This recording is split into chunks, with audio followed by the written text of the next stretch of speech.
Question number 21 को discuss करेंगे, exercise 2 से हैं। तो यहाँ पर अगर आप देखेंगे तो लॉगरिथमिक इनइक्वालिटी तो दिख रही है, लेकिन जो इसके पहले कुछ लॉगरिथमिक इनइक्वालिटी से रिलेटेड हमने जो सवाल देखे थे तो उसमें और इसमें बेसिक डिफरेंस क्या है। तो डिफरेंस ये है कि आप लोग यहाँ पर बेस को सेम नहीं देख पा रहे हो। ठीक है, लॉगरिथमिक इनइक्वालिटी सॉल्व करने में बहुत आसान हो जाती है अगर बेस सेम होता है। तो डायरेक्टली सेम ना दिया हो लेकिन आप उसको अगर सेम कर पाए तो लॉगरिथमिक इनइक्वालिटी आसान हो जाती है। इससे पहले हमने जो इनइक्वालिटीज देखी है लॉगरिथमिक, उसके अंदर बेस सेम था। होता क्या है, हमने जो रूल देखा है उसके अंदर हम लोग कहते हैं कि log x to the base a is greater than log y to the base a।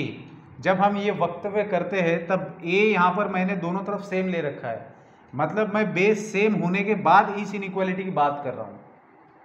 तो बाकी का तो रूल आपको पता है कि x ग्रेटर दैन y है, बेस क्या होना चाहिए वगैरह चीज़ें। लेकिन मैं इस चीज़ के ऊपर एम्फेसिस देना चाहता हूँ कि जब मैं बात करता हूँ लॉगरिथमिक इनइक्वालिटी की, तब रूल के अंदर मेरा बेस दोनों तरफ सेम होता है।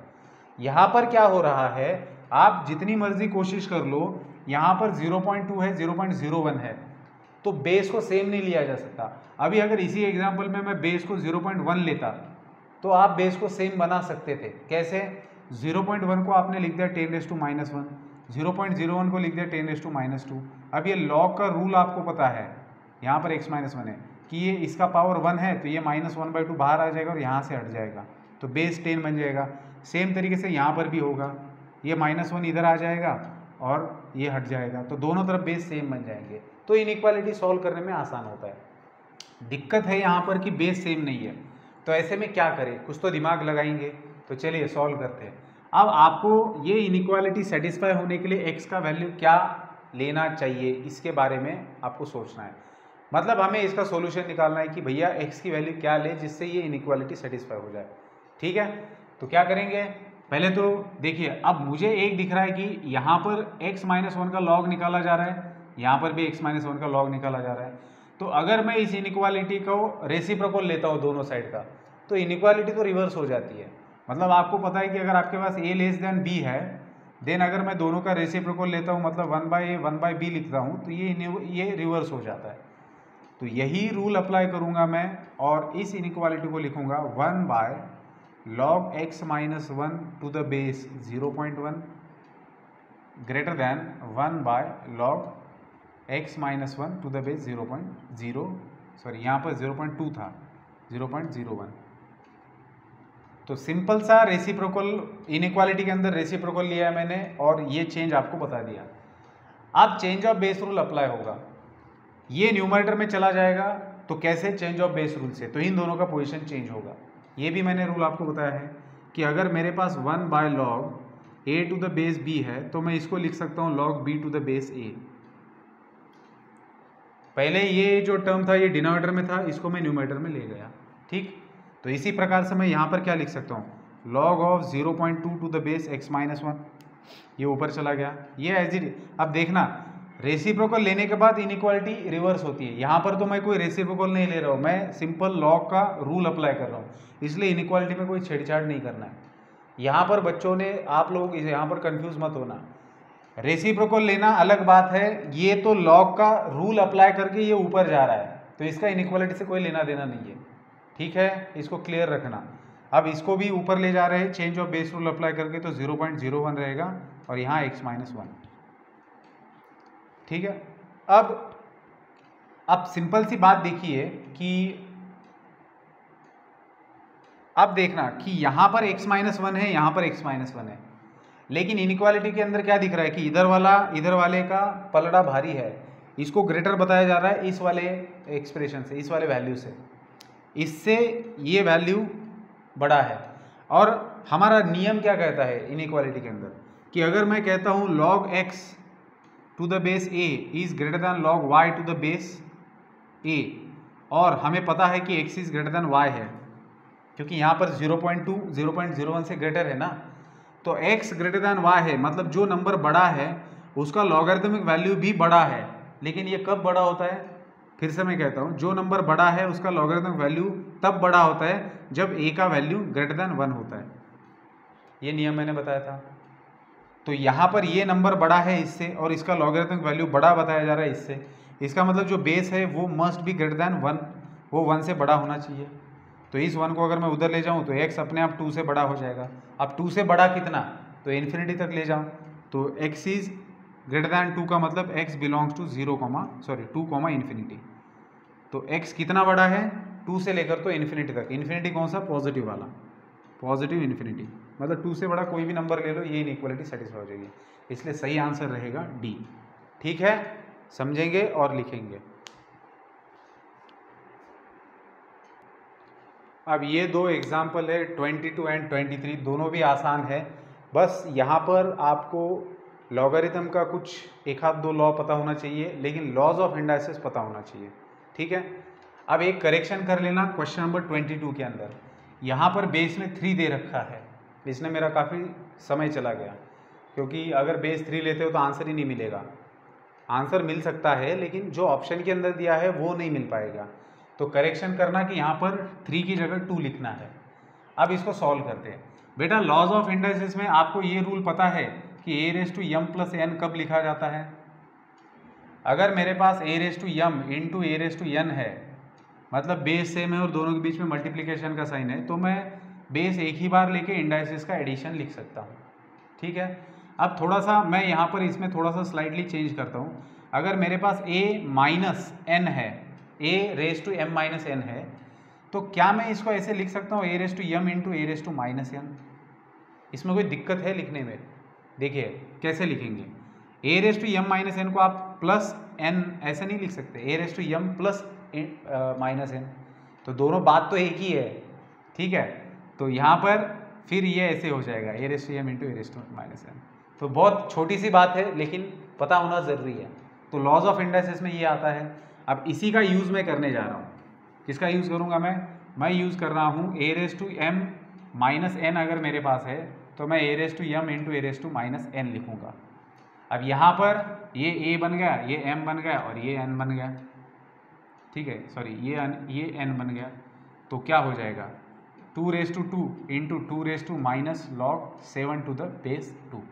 तो 2⁻² का तो वैल्यू 4 होता है, इंटू यहाँ पर माइनस का साइन है, तो बेसिकली ये माइनस साइन मतलब -1 इंटू log 7 टू द बेस 2 होता है।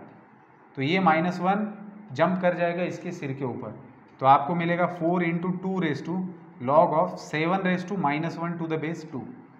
तो 7⁻−1 फिर से लॉगरिथम, फिर से लॉज ऑफ इंडाइसिस। 7⁻−1 मतलब a⁻m को आप लिख सकते हो 1/a⁻m, तो 7⁻−1 बन जाएगा 1/7। तो इस क्वेश्चन के अंदर क्या होगा फिर 4 into 2⁻log 1/7 to the base 2। अब फिर से लॉगरिथम का एक लॉ, अगर मेरे पास a⁻log m to the base a है तो इसका वैल्यू m होता है। इसको भूले नहीं होंगे आप, बहुत बार आ चुका है ये। तो होगा क्या, यहाँ पर क्या होगा a⁻log m to the base a है, तो इस पूरे का वैल्यू बन जाएगा 1/7। तो हमारे पास 4 है, 4 इंटू 1/7। अब ये तो रैशनल नंबर का मल्टीप्लिकेशन है जो 4/7 आएगा। आई बात समझ में? इसको पॉज करके लिख लेना, मैं हटा देता हूँ इसको। तो नेक्स्ट क्वेश्चन जो है वो है 23। ये भी सिंपल सा कैलकुलेशन है, लॉज ऑफ इंडाइसिस अप्लाई होगा और बात खत्म हो जाएगी। तो चलिए फिर से देखते हैं कि a⁻m+n जो अभी मैंने रूल बताया था, अगर मेरे पास a⁻m+n है तो मैं इसको लिख सकता हूँ a⁻m into a⁻n, separate base को सेपरेट करके लिख सकता हूँ। तो सेम तरीके से यहाँ पर मैं लिखूँगा 8⁻log cube root of 121 to the base 2 into 8⁻1/3। तो बेटा 8⁻1/3 का मतलब क्या होता है, इस नंबर का क्यूब रूट, और 8 का क्यूब रूट क्या आता है 2 आता है। सो इसका वैल्यू तो 2 मिल गया। अब यहाँ पर देखेंगे तो यहाँ पर मैं 8 को लिखूँगा 2 क्यूब। ठीक है, जो बेस में 8 दिख रहा है इसको मैंने लिखा 2 क्यूब, और इसके सर पर है log of cube root of 121 to the base 2। यहाँ तक कोई दिक्कत नहीं। फिर से आएगा laws of indices, a⁻m whole raise to n। अगर मेरे पास a⁻m whole raise to n है तो मैं इसको a⁻m इंटू n लिख सकता हूँ। तो बस यहाँ पर क्या करूँगा मैं, a⁻m whole raise to n है तो मैंने लिखा 2⁻3 into log of cube root of 121 to the base 2। और ये इंटू 2 साइड में है ऐसे, इंटू 2, ये एक नंबर है, ये दूसरा नंबर है, दोनों का आपस में मल्टीप्लिकेशन। अब ये जो 3 है ये log को मल्टीप्लाइड है, तो ये जंपिंग प्रॉपर्टी से जंप कर जाएगा, तो मेरे पास रहेगा 2 raise to log of cube root of 121 raise to 3 to the base 2, तो ये क्यूब रूट और ये कैंसिल हो जाएगा, यहाँ इंटू 2 एज इट इज आएगा, तो बचेगा क्या हमारे पास 2 raise to log of 121 to the base 2 into 2। तो ये फिर से ये वाला कौन सा वाला लॉ होगा, a raise to log m to the base a है, तो इसका वैल्यू m मिलता है, तो इसका वैल्यू कितना आएगा 121, सो 121 इंटू 2 बन जाएगा 242। आई बात समझ में, लिखेंगे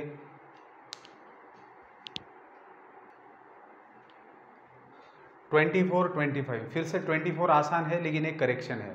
क्या करेक्शन है, तो यहाँ पर जो बेस है तो वो आपको 5/√5 दिखाई देगा, तो ये बाय कैंसिल करके यहाँ पर मल्टीप्लिकेशन करना है, तो ये 5 इंटू √5 है, ठीक है।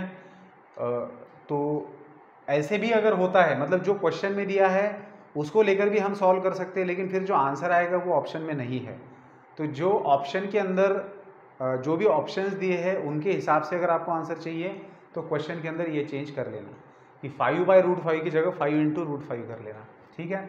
तो अब क्या करेंगे बेटा, सबसे पहले तो इसको सिंप्लीफाई करते हैं। 5 इंटू √5 का मल्टीप्लिकेशन क्या आता है, तो लॉज ऑफ इंडाइसेस अप्लाई होगा। 5 को तो कुछ नहीं किया जा सकता, लेकिन √5 को हम लोग लिख सकते हैं 1/2, तो ये a⁻m इंटू a⁻n है, तो इसको लिखेंगे 5 इसके पावर कुछ नहीं मतलब 1 है, तो 1 + 1/2, तो इनका एडिशन करेंगे तो 5�3/2 मिलेगा, मतलब बेसिकली आपका जो बेस है वो 5�3/2 है।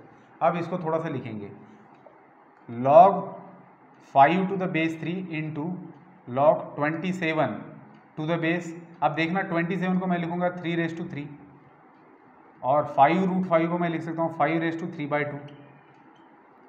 तो ये नियम याद है आपको log का कि log of a⁻m to the base b⁻n है, तो हम इसको m/n log a to the base b लिख सकते हैं। अगर ये याद है तो यहाँ पर अप्लाई करेंगे, तो देखिए ये log 5 to the base 3 as it is रहेगा, इंटू ये भाई साहब इधर आ जाएंगे और इनको डिवाइड करेंगे 3/2 से, और ये log 3 to the base 5 as it is रहेगा, तो ये कैंसिल होगा और ये भाई साहब ऊपर चले जाएंगे। रैशनल नंबर का डिवीजन है और कुछ नहीं, पता है ना, a/b/c होता है तो a इंटू c/b होता है, तो यहाँ पर भी a दिया हुआ है इसलिए ये कैंसिल हो जाता है ऐसे, तो रैशनल नंबर का डिवीजन है। तो बचा क्या आपके पास, log 5 टू द बेस 3 बचा है, इंटू ये ऊपर चला गया तो 2 times log 3 to the base 5 बचा है।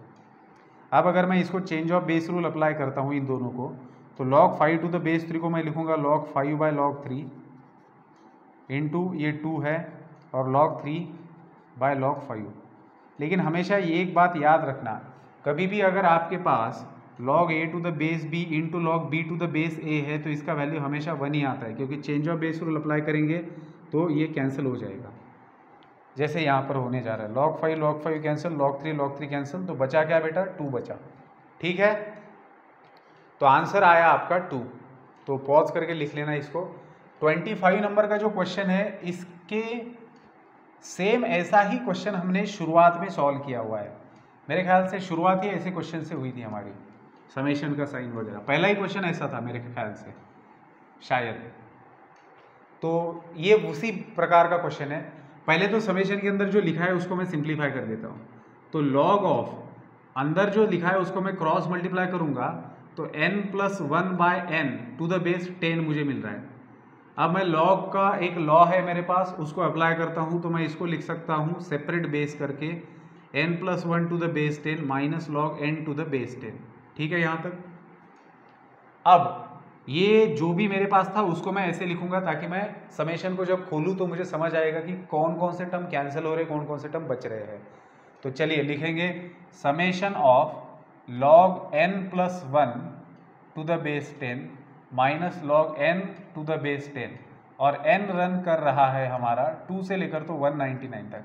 अब वही करना है, अगर समेशन खोलना है तो n की जगह एक एक करके नंबर रखेंगे, तो n की जगह रखेंगे 2 तो मिलेगा log 2 रखेंगे तो 2 + 1 3 टू द बेस 10 माइनस यहाँ पर भी 2 रखना होगा टू द बेस 10।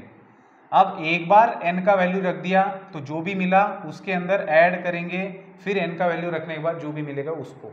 तो n का वैल्यू अब मैं 3 रखूँगा तो पहला टर्म मेरे पास आएगा 4 to the base 10 minus log 3 to the base 10। और एक नंबर ले लेते हम लोग, 2 रख दिया, 3 रख दिया, अब 4 रखेंगे। तो n की जगह मैं 4 रखता हूँ तो log 4 + 1 5 to the base 10 minus log 4 to the base 10। और ऐसे आपको करते जाना है कब तक, जब तक n का वैल्यू 199 नहीं रखते। तो लास्ट का जो वैल्यू है वो रहेगा, इसको हटा दूँ, लास्ट का जो वैल्यू है वो रहेगा 199 रखेंगे तो ये बन जाएगा 200 to the base 10 minus log 199 to the base 10। ठीक है, अब थोड़ा सा गौर से देखिए कि कौन कौन से टर्म कैंसिल हो रहे हैं। पहले ब्रैकेट का पहला टर्म कैंसिल हो रहा है दूसरे ब्रैकेट के सेकंड टर्म से, मतलब प्रीवियस ब्रैकेट का पहला टर्म कैंसिल हो रहा है नेक्स्ट ब्रैकेट के सेकंड टर्म से। तो ये सिलसिला जारी रहेगा लास्ट तक। तो इस ब्रैकेट का पहला टर्म कैंसिल होगा नेक्स्ट ब्रैकेट के दूसरे टर्म से, ऐसे ही इस ब्रैकेट का पहला टर्म कैंसिल होगा नेक्स्ट ब्रैकेट के दूसरे टर्म से। तो इसका प्रीवियस वाला ब्रैकेट क्या रहेगा, 199 के पहले क्या आता है 198, तो उसको रख कर देखते हैं यहाँ पर। तो log of 199 to the base 10, 198 रखा मैंने, minus log of 198 to the base 10। तो इस ब्रैकेट का पहला टर्म कैंसिल होगा इस ब्रैकेट के दूसरे टर्म से, और इस ब्रैकेट का दूसरा टर्म इसके पहले ब्रैकेट के पहले टर्म से कैंसिल होगा। इसका मतलब बचेगा क्या, सिर्फ ये और ये दोनों बच रहे हैं। तो ये पॉजिटिव है तो इसको पहले लिख रहा हूँ मैं log 200 टू द बेस 10, और ये नेगेटिव है इसलिए मैं दूसरी बार इसको लिख रहा हूँ log 2 टू द बेस 10। अब 200 को आप लोग लिख सकते हो log 2 into 100 to the base 10 minus log 2 to the base 10।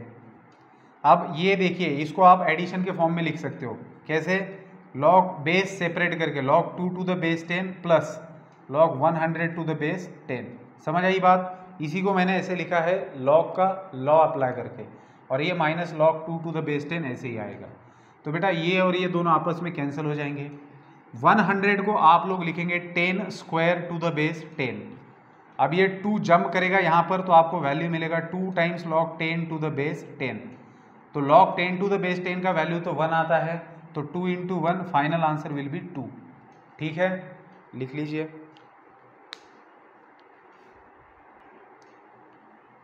तो 26 देखेंगे अभी। 26 बहुत ही आसान क्वेश्चन है। 3 लॉग के टर्म्स दिए हैं, तीनों का बेस सेम दिख रहा है और तीनों के बीच में एडिशन है। तो पहला वाला लॉ अप्लाई होगा जो कि बहुत ही बेसिक है कि log m plus log n plus log p है और तीनों का बेस सेम है। तो log mnp मतलब 2 into 4 into 8 to the base x is equal to 3। आपको यहाँ पर x का वैल्यू निकालना है। तो ये कितना बन जाएगा बेटा, 8 4 ज़ा 32, 32 2 ज़ा 64।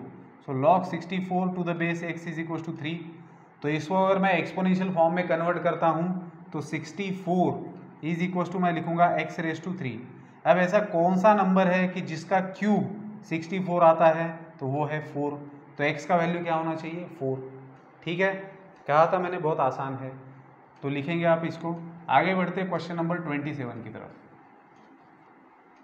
तो क्वेश्चन नंबर 27 में अगर आप देखेंगे तो आपको log 81 टू द बेस 12 का वैल्यू x दिया है। 81 टू द बेस 12 का वैल्यू x है और आपको वैल्यू निकालना है इसका log 3 टू द बेस 6 का। तो बेसिकली अगर आप देखेंगे log 3 टू द बेस 6 को अगर आप सेपरेट करके लिखेंगे तो देखिए, इसको तो मैं पहले तो डिनोमिनेटर में ले जाऊंगा ताकि मैं 6 को स्प्लिट कर सकूं। तो change of base rule apply करके मैंने इसको डिनोमिनेटर में ले गया मैं। तो यहाँ मैंने रेसिप्रोकल नहीं लिया है, बात को समझिए, क्योंकि मैंने इसको मैंने इसके इक्वल लिखा है। रेसिप्रोकल में क्या होता है, क्या मैं 2 इज इक्वल टू 1/2 लिख सकता हूँ, नहीं लिख सकता। तो बात समझिए आप, ये नंबर और ये क्वांटिटी और ये क्वांटिटी सेम है क्योंकि इसको मैंने चेंज ऑफ बेस अप्लाई किया तो ये मुझे मिला है। अब देखना, मैं 6 को लिखूँगा 3 इंटू 2 टू द बेस 3। तो ये बेसिकली मुझे मिल जाएगा, अगर मैं लॉ अप्लाई करूँगा तो log 3 to the base 3 plus log 2 to the base 3। तो इसका वैल्यू आपको 1 मिलेगा, तो वैल्यू आएगा 1/1 plus log 2 to the base 3। ठीक है, मतलब हमें log 3 टू द बेस 6 का वैल्यू निकालना है। तो वो जो वैल्यू है ये निकालने का मतलब ये फाइंड आउट करना है। तो अगर आप log 2 टू द बेस 3 का वैल्यू ऑब्टेन कर सको यहाँ से, तो अपने आप आपको वो वाला वैल्यू मिल जाएगा। ठीक है, और जो भी वैल्यू आ रहा है वो इन टर्म्स ऑफ x है, इसको समझना। तो सबसे पहले तो मैं 81 को लिखूंगा log 3⁴ to the base 12 is equal to x. 3⁴ 81 होता है, तो 4 जंप करके यहाँ आएगा तो मुझे मिलेगा 4 times log 3 to the base 12 which is equal to x. ये 4 इधर आके डिवाइड करेगा, ठीक है, तो आपको क्या मिलेगा log 3 to the base 12 is equal to x by 4। अब मेरा काम, अब मेरे पास जो ऑल्टरनेटिव थे सब खत्म हो गए, क्योंकि मैं बेस के साथ कुछ नहीं कर सकता, जो कर सकता हूँ नंबर के साथ में, तो मुझे इसका रेसिप्रोकल लेना पड़ेगा, ठीक है। तो अगर मैं रेसिप्रोकल लेता हूँ, अब मैं यहाँ पर रेसिप्रोकल ले रहा हूँ, मैं चेंज ऑफ बेस रूल नहीं अप्लाई कर रहा, रेसिप्रोकल ले रहा हूँ, तो 1 बाई ये एज इट इज रहेगा डिनोमिनेटर में log 3 to the base 12 is equal to x by 4, sorry 4 by x, reciprocal ले रहा हूँ ना, उल्टा हो जाएगा। अब मैं यहाँ पर change of base rule apply करूँगा, ये एज इट इज रहेगा। बहुत से बच्चों को लगता है कि मैंने फिर से रेसिप्रोकल ले लिया जब ये ऊपर जाता है, लेकिन ये ऊपर जा रहा है तो इन दोनों का पोजीशन चेंज हो रहा है। पोजीशन चेंज हो रहा है मतलब मैंने change of base rule apply किया, क्योंकि अगर मैं रेसिप्रोकल लेता तो दोनों साइड्स उल्टी हो जाती। जैसे मैंने इसका रेसिप्रोकल लिया तो ये भी उलट हो गया, 4 बाई एक्स बन गया और ये एज इट इज नीचे आ गया। लेकिन जब मैं change of base rule apply करता हूँ तो इन दोनों का पोजीशन चेंज हो जाता है, ये लॉग न्यूमरेटर में आ जाता है, लेकिन without changing value of original expression. So this is equal to 4 by x. अब मैं 12 को लिख सकता हूँ, क्या 12 को लिखूंगा मैं 4 into 3 to the base 3 which is equal to 4 by x.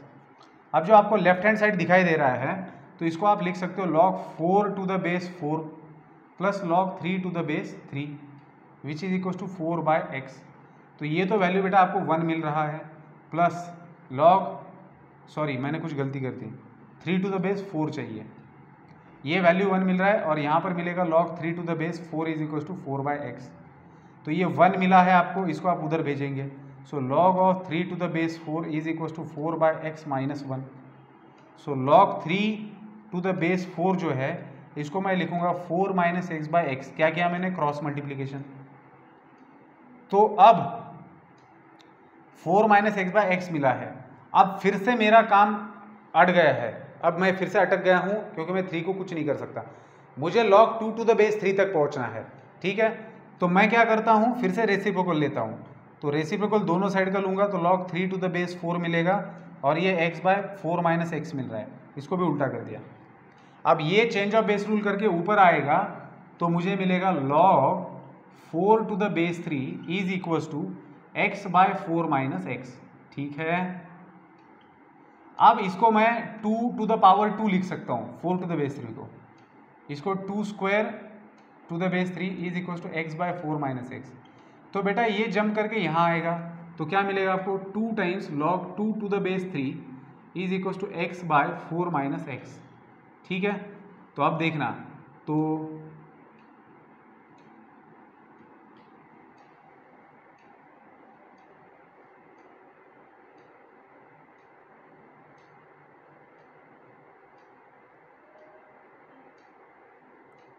कुछ तो गड़बड़ हुआ है। फिर से मैं थोड़ा सा चेक करता हूँ इसको, यहाँ तक हम लोग सही है, फिर मैंने इसको उल्टा कर दिया 4 बाई एक्स, तो ये उल्टा हो गया, ठीक है। 4 बाई एक्स मुझे मिला है, फिर मैं इसको 4 इंटू 3 लिख रहा हूँ,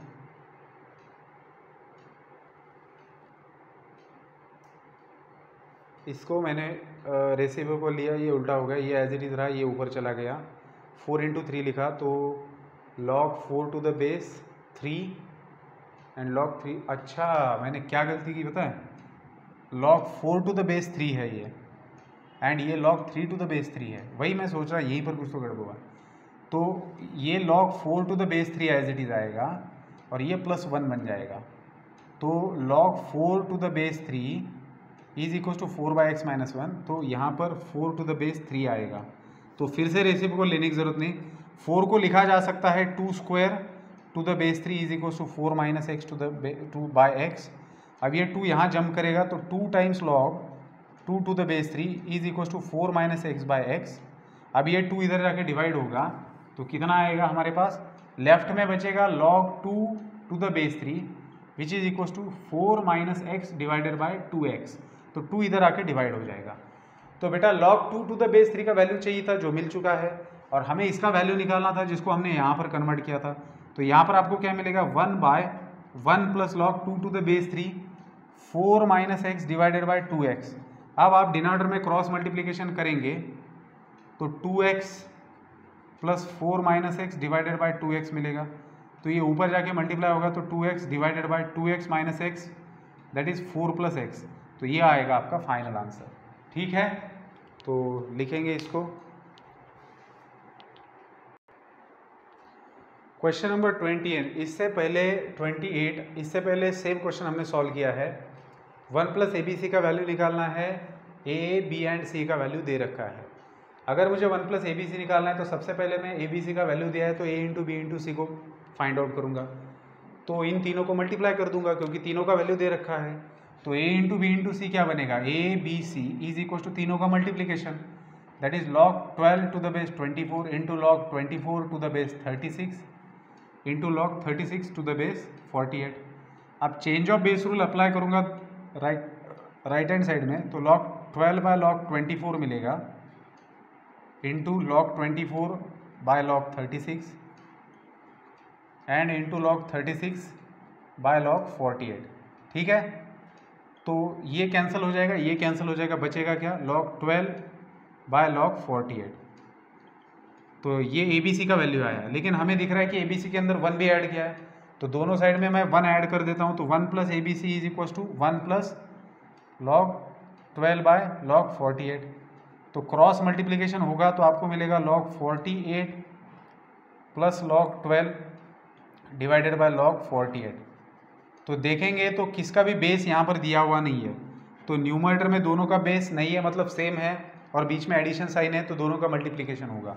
ठीक है, so 1 plus ABC is equal to log of 48 into 12 divided by log 48। तो 12 इंटू 48 आप कीजिए मल्टीप्लिकेशन जो भी आता है तो वो 24 का स्क्वायर आता है बेटा। ठीक है, आप करके देखना। तो 24 का स्क्वायर आता है तो मैं इसको 24 का स्क्वायर लिखूंगा डिनोमिनेटर में log 48। तो 1 plus ABC is equal to 2 यहाँ आके जंप करेगा तो 2 times log 24 divided by log 48। अब जो आंसर दिया है वो वेरिएबल के फॉर्म में है, ABC के फॉर्म में आंसर है। तो अब मैं क्या करूँगा, ऐसा एडजस्टमेंट हमने पहले भी किया है। देखिए मैं राइट हैंड साइड में 2 इंटू log 24 को डिवाइड कर रहा हूँ 36 से, log 36 से, लेकिन सिर्फ डिवाइड करके काम नहीं जमेगा क्योंकि इक्वालिटी मेंटेन होनी चाहिए। तो मैं log 36 से मल्टीप्लाई भी करूँगा। बस लिखते समय ये एडजस्टमेंट ध्यान में रखना है कि किसको किसके नीचे। अब ये log 24 बाय 26 क्या है, 36 क्या है। अगर मैं change of base rule apply कर दूँ तो इसको लिख सकता हूँ 24 to the base 36 log 36 to the base 48। लेकिन ये किसका वैल्यू है, इसका वैल्यू B है और इसका वैल्यू C है। तो अगर उसको उसके जगह रख दूंगा तो 2 इंटू बी इंटू सी, तो 1 प्लस ABC का वैल्यू आपको मिलेगा 2 टाइम्स ABC। ठीक है, तो 28 नंबर का क्वेश्चन हो चुका है। तो यहाँ पर मैं रुकूंगा, 2 क्वेश्चंस और बचे हैं। अगर आप ट्राई कर सकते हो तो करेंगे। सेम टाइप के क्वेश्चन है जो इसके पहले मैंने लिया है, जैसे 27 था वैसे 29 है। बस 30 के लिए आपको ज्योमेट्रिक प्रोग्रेशन का nth टर्म क्या होता है ये पता होना चाहिए। तो मैं 29 एंड 30 दूसरे एक छोटा सा वीडियो बनाऊंगा जिसमें ये 2 क्वेश्चन का सॉल्यूशन बना दूंगा। ठीक है बेटा, यहाँ पर रुकता हूँ, मिलेंगे फिर नेक्स्ट वीडियो में जिसमें ये 2 क्वेश्चंस बचे हुए डिस्कस करेंगे। Good bye.